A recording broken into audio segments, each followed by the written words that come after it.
Milhões de latas, sachês e caixinhas de leite condensado saem das fábricas e chegam a supermercados, padarias, confeitarias e cozinhas do mundo inteiro. Mas o que parece apenas um ingrediente doce, espesso e comum, passa por um processo industrial muito mais controlado, técnico e interessante do que a maioria imagina. Porque antes de virar aquele creme brilhante e viscoso usado em brigadeiro, pudim, recheios e sobremesas, o leite condensado precisa atravessar uma sequência, precisa de etapas que envolvem seleção do leite, padronização, aquecimento, evaporação, adição de açúcar, controle de cristalização, resfriamento e envase em alta velocidade. E quando você entende tudo o que acontece por trás desse produto, tão presente no dia a dia, fica fácil perceber por que a indústria precisa de tanto controle para entregar sempre a mesma textura, o mesmo sabor e a mesma estabilidade. Tudo começa com o leite cru chegando à fábrica em caminho aos tanques refrigerados. Esse leite vem de propriedades leiteiras e precisa ser recebido rapidamente para manter a qualidade. Assim que entra na unidade industrial, ele passa por uma bateria de análises. Nessa fase, a indústria verifica temperatura, acidez, composição, odor, presença de impurezas e conformidade microbiológica. Isso é essencial porque qualquer alteração nessa matéria-prima pode comprometer o produto final. Leite condensado parece simples, mas depende de um leite base muito bem controlado. Depois da aprovação, o leite segue para sistemas de filtragem e clarificação. O objetivo aqui é remover partículas indesejadas e deixar o líquido mais limpo e uniforme para as próximas etapas. Em seguida, ele entra em uma fase importante de padronização. Isso significa ajustar a composição do leite, principalmente os níveis de gordura e de sólidos, para que o produto final tenha consistência e desempenho previsíveis. A fábrica não pode depender de variações naturais da matéria, se quiser que cada lote saia com a mesma cremosidade. É aqui que o processo começa a ficar mais técnico, porque não basta apenas cozinhar leite com açúcar. É preciso construir um padrão industrial. Depois dessa padronização, o leite passa por aquecimento controlado. Em muitas linhas, ele é pré-aquecido ou pasteurizado para reduzir a carga microbiana e estabilizar o sistema antes da concentração. Essa etapa também ajuda a preparar o produto para a fase seguinte, melhorando o comportamento das proteínas e favorecendo a uniformidade da mistura. Em alguns processos, o açúcar já entra próximo desse momento. Em outros, ele é incorporado em um ponto específico da concentração, mas o princípio é o mesmo. O leite condensado nasce da combinação entre leite e uma quantidade elevada de açúcar. E essa quantidade não está ali apenas pelo sabor. O açúcar também cumpre uma função tecnológica importantíssima, porque ajuda na conservação.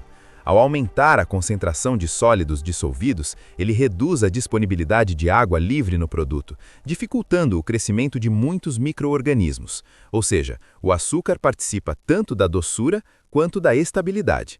A partir desse ponto, o leite segue para uma das etapas mais importantes de todo o processo, a evaporação. É aqui que boa parte da água presente no leite começa a ser retirada, e isso não acontece de qualquer jeito. Em vez de simplesmente ferver o leite em temperaturas extremas, a indústria usa evaporadores a vácuo. Esses equipamentos permitem que a água evapore em temperaturas mais baixas do que ocorreria em pressão normal. Isso faz toda a diferença, porque ajuda a concentrar o produto sem agredir demais o sabor, a cor e a estrutura do leite. Dentro desses sistemas, o líquido circula, aquece e perde água gradualmente, ficando cada vez mais denso. O que antes era um leite mais fluido, começa a se transformar em uma base espessa, doce e concentrada. Essa etapa exige precisão, porque a concentração precisa chegar no ponto certo.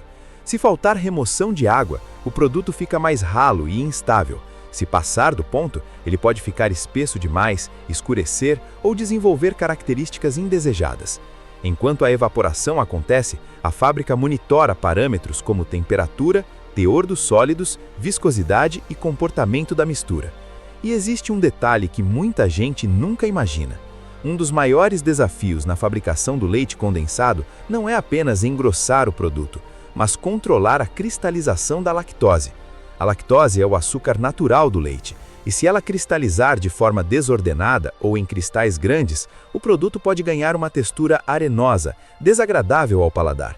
Por isso, depois da concentração, entra em cena uma fase muito estratégica de resfriamento controlado e, em muitos casos, semeadura de cristais. Isso significa induzir a formação de cristais muito pequenos e uniformes, quase imperceptíveis, para evitar aquela sensação granulada. É uma parte silenciosa do processo, mas absolutamente decisiva para a qualidade final. É justamente aí que o leite condensado deixa de ser apenas um líquido doce e engrossado e passa a se tornar aquele creme liso, brilhante e homogêneo que o consumidor reconhece na hora. Em algumas linhas, também há etapas de homogeneização ou ajustes finos de textura para garantir melhor uniformidade. Tudo é pensado para que o produto fique estável tanto na lata quanto no uso culinário. Ele precisa escorrer no ponto certo, misturar bem com outros ingredientes, suportar armazenamento e manter a aparência esperada. E se você está curtindo descobrir como um produto tão comum passa por um processo tão técnico até ficar pronto, já deixa o like, porque isso ajuda muito a continuar trazendo bastidores industriais como esse. Quando a concentração e a textura chegam ao padrão desejado, o leite condensado segue para tanques de espera e depois para a linha de envase. E essa fase também é mais interessante do que parece. O produto não pode simplesmente ser despejado de qualquer maneira na embalagem. Ele precisa entrar em recipientes limpos, em volumes exatos e sob condições controladas, para evitar contaminações e manter a estabilidade do lote. Dependendo da apresentação, ele pode ser envasado em latas, sachês, bisnagas ou embalagens cartonadas. Máquinas automáticas formam, preenchem, fecham e selam essas embalagens em alta velocidade, com um controle muito preciso de peso e vedação. No caso das latas, por exemplo, o fechamento precisa ser perfeito para proteger o conteúdo contra a entrada de ar, umidade e contaminação externa. Em seguida, as embalagens passam por inspeções automáticas. Sensores verificam peso, integridade da selagem, padrão visual, código de lote e conformidade geral da linha.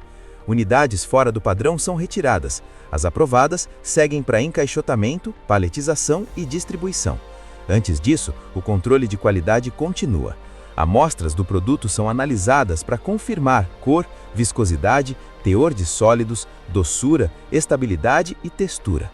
Isso acontece porque leite condensado não é só uma questão de sabor. Ele precisa ter comportamento consistente dentro da indústria alimentícia, nas confeitarias e dentro da casa do consumidor. Se estiver fino demais, não entrega o resultado esperado em desormesas. Se estiver espesso demais, dificulta o uso. Se houver cristalização fora do padrão, a experiência cai. Por isso, a indústria acompanha cada detalhe com tanto rigor. E existe ainda outro ponto curioso. Embora o leite condensado seja visto como um produto simples e tradicional, a sua fabricação envolve um equilíbrio delicado entre química, calor, concentração e estrutura. O leite traz proteínas, gordura, lactose, sais minerais e água. O açúcar altera o comportamento desse sistema. O aquecimento pode mudar sabor e cor. A evaporação concentra tudo. O resfriamento interfere na textura. E todo o processo precisa funcionar em harmonia para que o resultado final seja aquele creme doce e uniforme que parece tão natural quando sai da embalagem. No fim das contas, o leite condensado que você vê na prateleira passou por recebimento de matéria-prima, análises rigorosas, filtragem, padronização, aquecimento a vácuo, controle de cristalização, resfriamento, envase e inspeção final. Tudo isso para transformar leite em um produto estável, doce, espesso e pronto para entrar em receitas que fazem parte da rotina de milhões de pessoas. Da próxima vez que você abrir uma lata ou uma caixinha, vai ser difícil olhar para o leite condensado da mesma forma, porque agora fica claro que por trás daquela textura cremosa e daquele sabor marcante, existe uma linha industrial precisa, contínua e muito mais complexa do que parece. E se você gosta de ver por dentro como os produtos do dia a dia realmente são feitos, deixa um like e se inscreve, porque ainda existem muitos bastidores industriais surpreendentes para revelar.